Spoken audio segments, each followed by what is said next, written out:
All right, so let's move on to what does it mean, Russell already touched on this, to love your neighbor as yourself.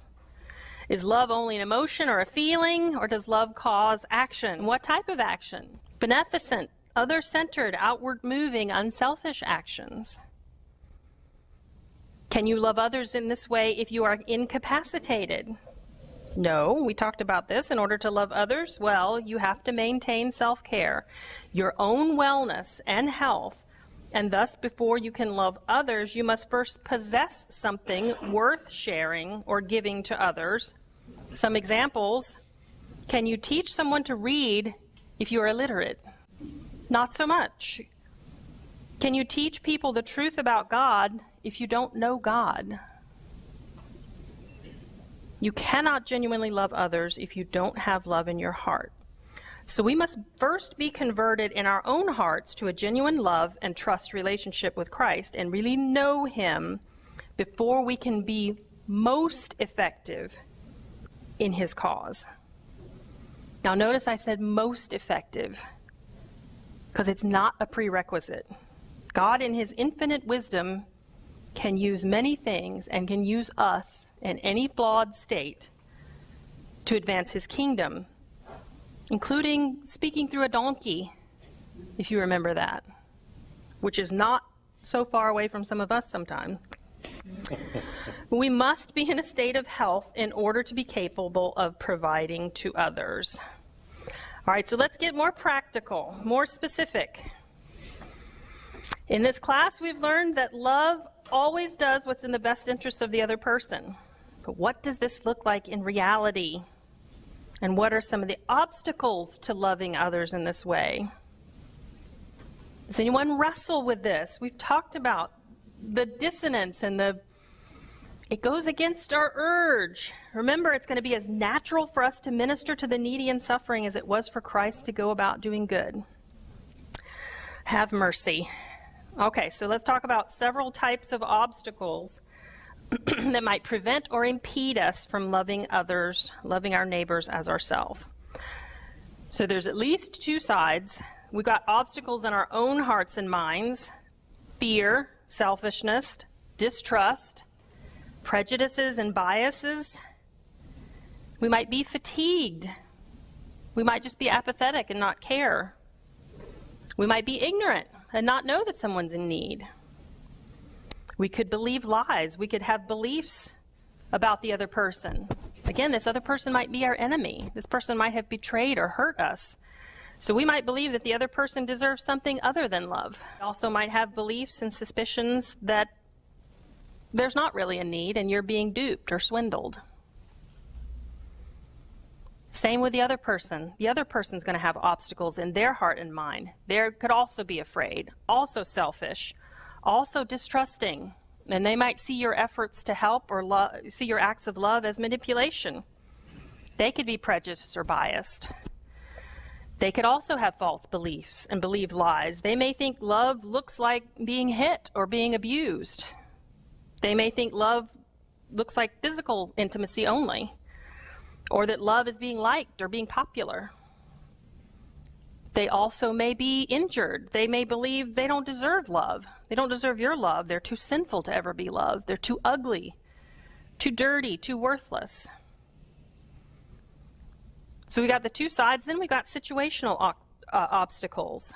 You got proximity. You may be separated from the person in need by time or space.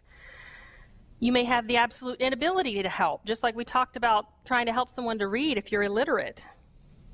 A child may need help with their calculus homework. Not going to be much help. Somebody may need help repairing a car.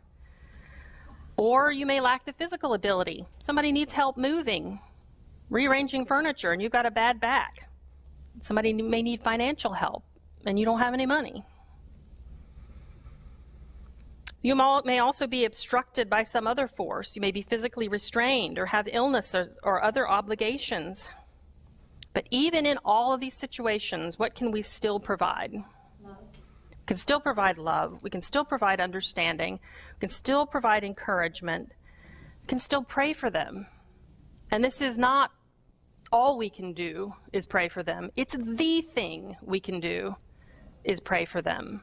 I mean, you remember in this class we've talked about quantum entanglement and the vibrations and how we are all connected, and that you can physically change, measurably change another person's DNA with thoughtful, good-intentioned, loving prayer. That's remarkable. So we're starting to see how obstacles between us and the other person and maybe some tough situations, and we didn't even start talking about political differences or social media comments and other things that divide us today. You can see why connecting with and really loving our neighbors as ourselves can be so difficult. Lord, help us. Okay, we want to truly love our neighbors. We want to help and always do what's in their best interest. So what does it mean to help someone? Depends on the situation. It does. And what are some reasons not to help someone in need? You don't want to enable them to continue unhealthy practice. Correct. Were there people in need who Jesus did not help? More than likely. Yeah. But they were in need. Why didn't he help them? Because of entanglements, perhaps.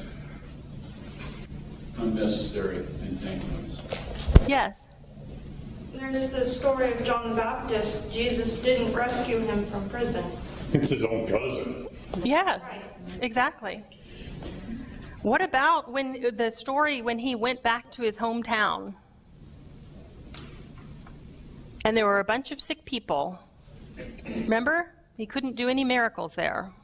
Why not? It was the lack of their faith. Yes. They didn't want his help. They couldn't see past who they thought he was, and so they probably didn't even ask for the help. Exactly. So are there people in need today that we are unable to help? Should we force our help onto such people? Whom should we seek to help? Simply those that are in need, or those in need who recognize their need and who permit us to help them? Lori, Yes. just a quick distinction here. You know, I also have had a lot of people working for me that had to have help of one sort or another. Some of them I took as far as I could possibly go personally. And then it was up to them to make some decisions with the regional services, like either homeless services or whatever, to move forward. Right.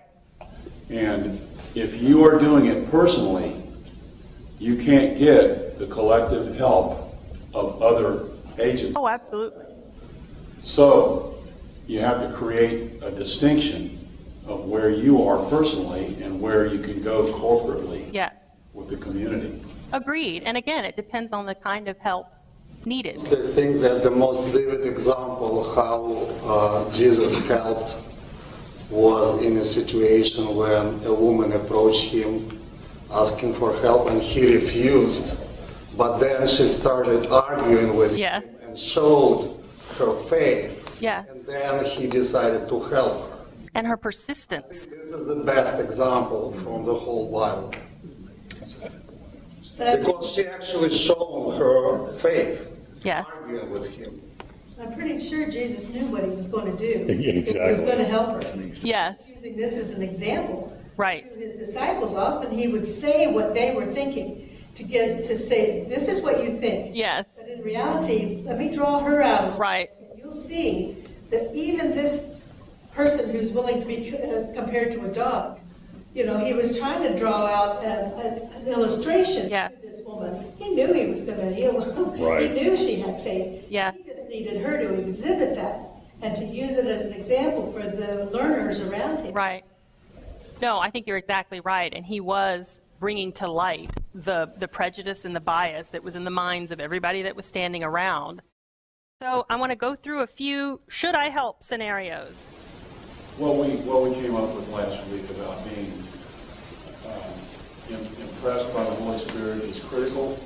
Obviously, if you don't already have some involvements and haven't committed yourself, you're going to be batted around between the Holy Spirit and your feelings of guilt. Decide, where you want to end up. Whether you want to feel guilty all the time, or you want to feel like you're led by the Holy Spirit. Talk about what help looks like, and that love always does what's in the best interest of the other person. Again, if you haven't listened to last week's lesson, you need to. Do you remember we also talked about the importance of having constructive work, industry, purpose, people who are capable, and how demoralizing and damaging and destructive it is to take that away from people who are capable.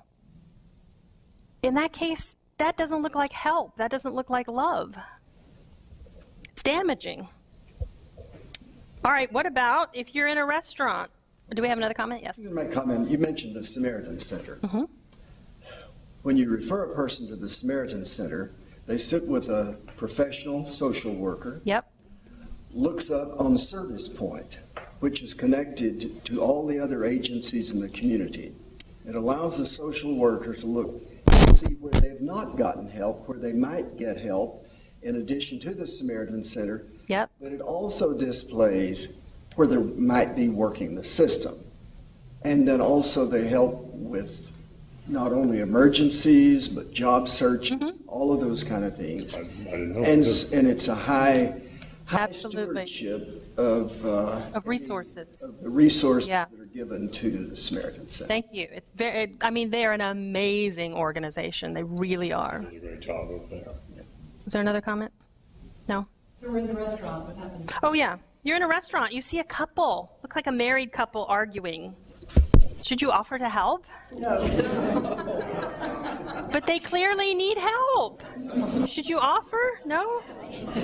What about you're in the grocery store and you're in the candy aisle and there's a parent with a child who obviously wants some candy and they're in the floor throwing a fit? Should you step up and offer to help? Help them parent? You mean spank the child?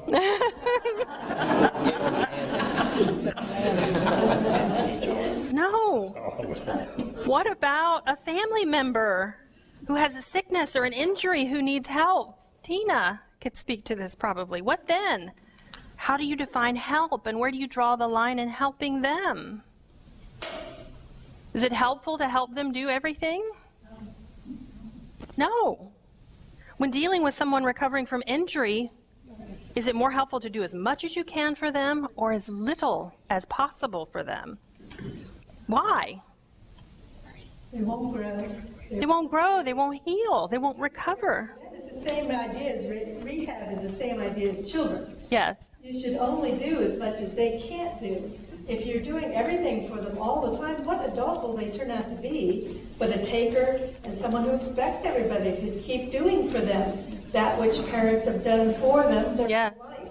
There needs to be a transition of authority between the parent and responsibility between the parent and the child, or the nurse and the patient. There are things a patient or a child cannot do. Right. And that's when you should pitch in. But there's other, even if it means standing there, and you can do it so much. I know. And hands tied. not doing it very well, but Yes. you've got to let them do their thing in order to grow. If you take over, you incapacitate that person for their whole future. And that's not good parenting, and it's not nursing. And aren't we starting to see what kind of adults children in that situation will turn out to be? So yeah, our goal in this situation is to help the person recover as much of their autonomy, their independence, their strength as possible. So you give as little help as possible. In other words, you require the person to do as much for themselves as they are reasonably able to do, lest you delay their recovery or, even worse, foster their decline.